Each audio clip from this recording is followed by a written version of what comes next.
Today is a very exciting day for me because I'm heading over to the Isle of Mull. This is a trip I've had in mind for a good few weeks now. I only just got home from Africa and I spent a good bit of time over there planning this out in my head, so it's great to finally be on the road heading to Mull. Now it's only about 4 hours from where I stay, but it's probably going to take quite a bit longer than that because there's just been too many amazing photo opportunities along the way.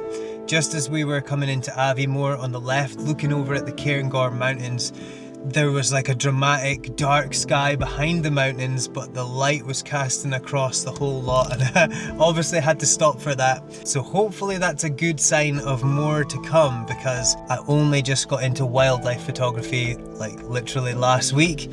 Let's go to the Isle of Mull and see what we can find while we're over there.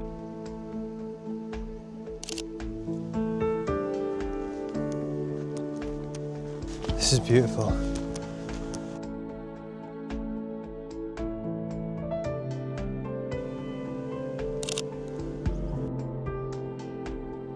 Absolutely amazing.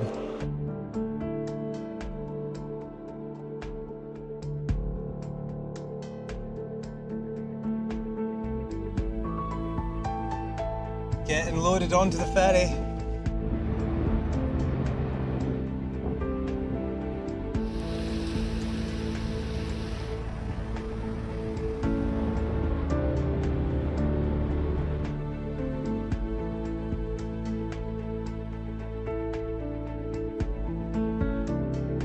As soon as I got to the Isle of Mull, I set up camp at Sheeling campsite along the east side of Mull, and I immediately got my camera out and started taking some pictures.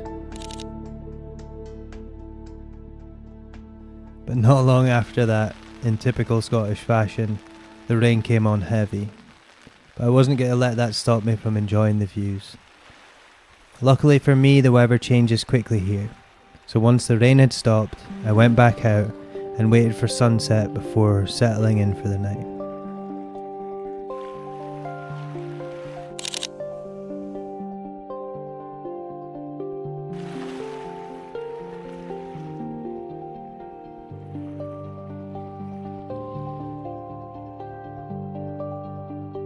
In the morning I headed up past the Three Lochs.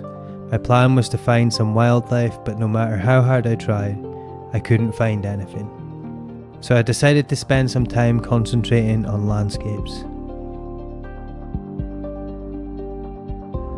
It had been a while since my last visit to Mull, and I'd almost forgot how beautiful the scenery is here.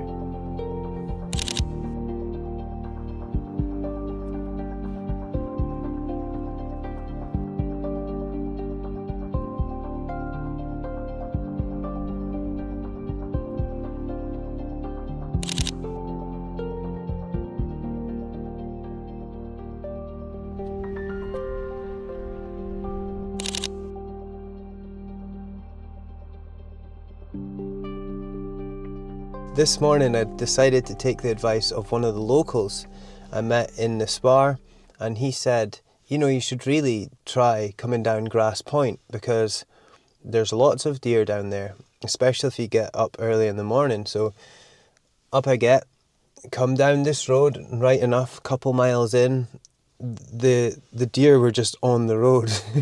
It was spectacular. So taking pictures of the deer with the road as the backdrop, cool, but it wasn't really what I was looking for. This is exactly what I came here for. So I'm going to try and be quiet. The only problem is the wind is coming from this direction, so they probably already know I'm here. If I can get the stag illuminated with a dark background just as the sun starts peeking through the clouds, amazing. I'm going to try and get a little bit closer.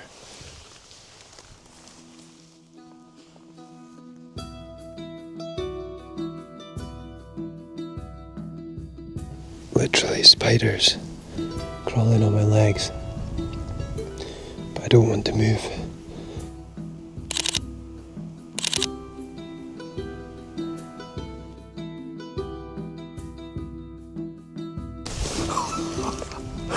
Holy shit! That was insane. It knew I was here. It looked right at me. Amazing. And he's up.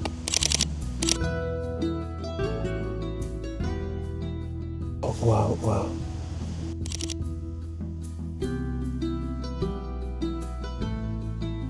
I'm so happy.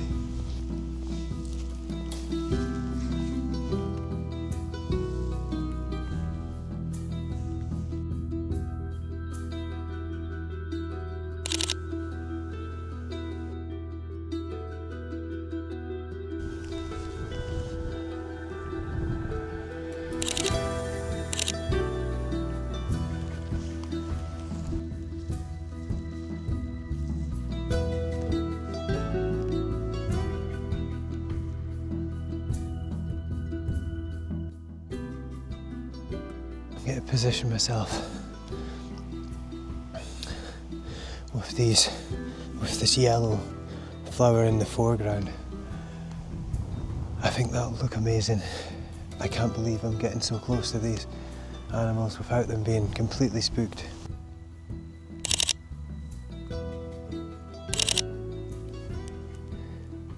Just taking a moment to appreciate where I am right now and what I'm doing. And this is just absolutely spectacular.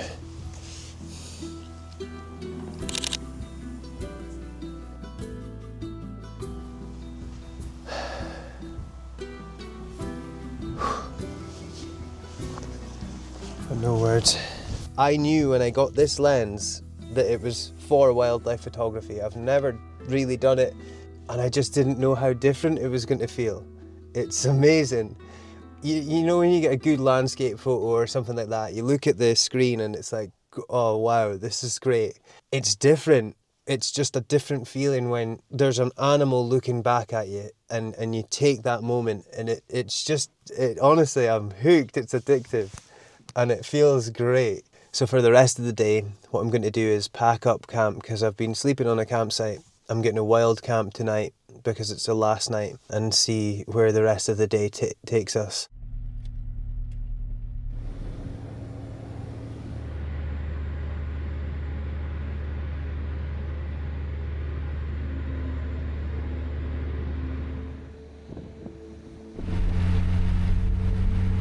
After having such an amazing time on Mull, I decided to leave a day early because the weather just got insane. And I'm usually not that fazed by the rain, but this was torrential.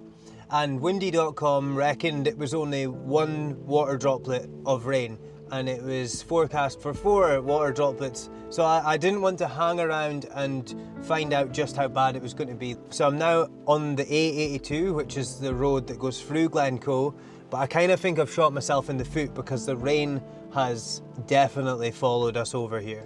That's no light shower going on outside. Yeah, you're getting rinsed out there. But that's the plan now. I'm going to head down right through Glencoe, find somewhere to set up camp. I would like to be dry tonight. That's a massive bonus.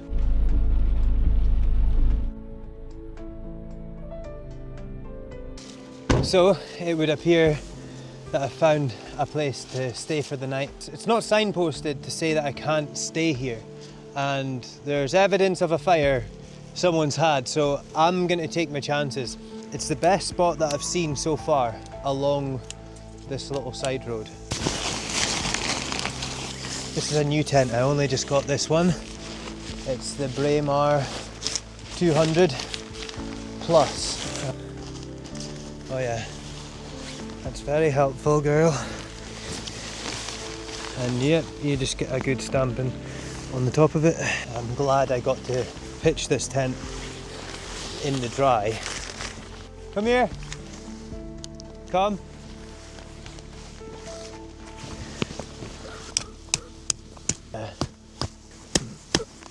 Perseverance has been rewarded by a break of rain, which is fantastic. Don't ask me how many tent pegs I've bent on the way in, because... Oh, yeah. That's number 6. Some of them aren't all the way home, but it's as good as I could do with what I've got. Yeah, we buckled a few tent pegs. I did bring spares. I've got a bad habit of doing that.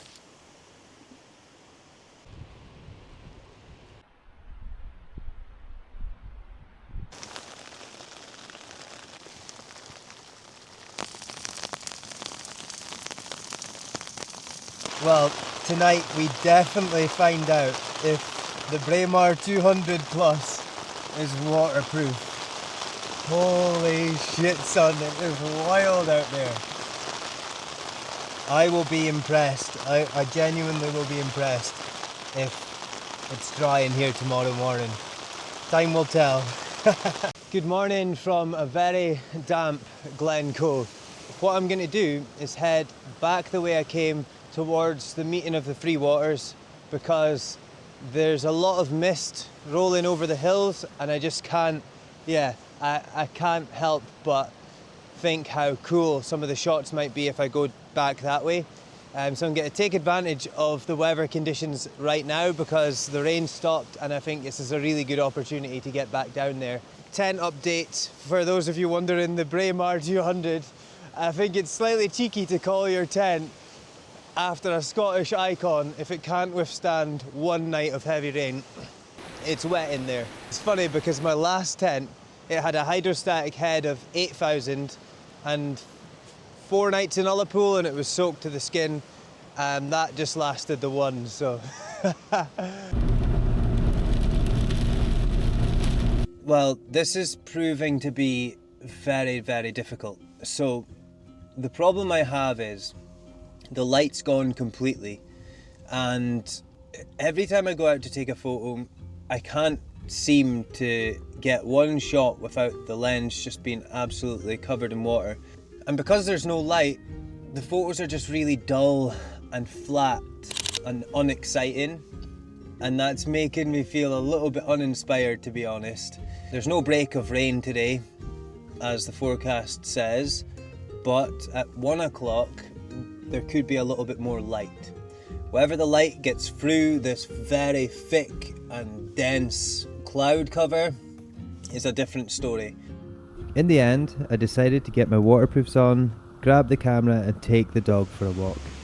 One great thing about all this downpour was that it made the waterfalls look spectacular.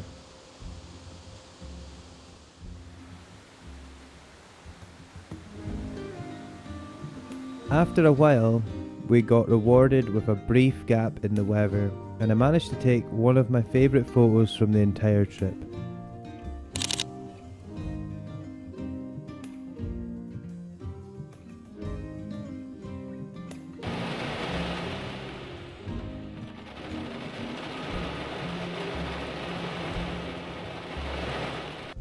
I'm going to head back up the road now.